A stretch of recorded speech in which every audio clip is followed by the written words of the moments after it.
কাল লোকসভার ফলাফল বেরিয়েছে।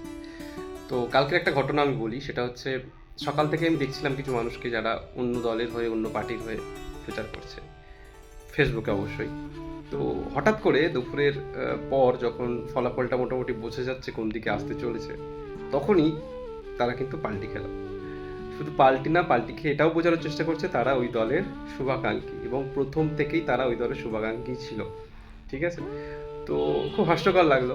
তো এখান থেকেও আমাদের জীবনের একটা মিল পাওয়া যায়, সেটা হচ্ছে ধরো যখন তুমি সফল হতে পারছো না, সফলতা পাওনি, তখন দেখবে প্রচুর মানুষজন তোমার আশেপাশে আছে যারা তোমাকে নিয়ে সমালোচনা করছে, তোমাকে নিয়ে অনেক ভুলভাল কথাবার্তা বলছে।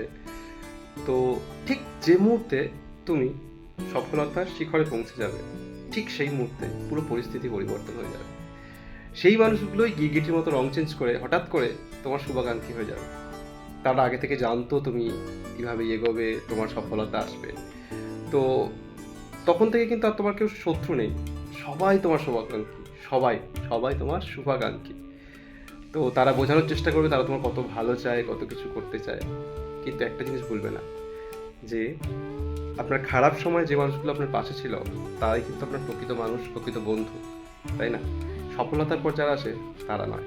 বুঝেছো? ভালো থেকো।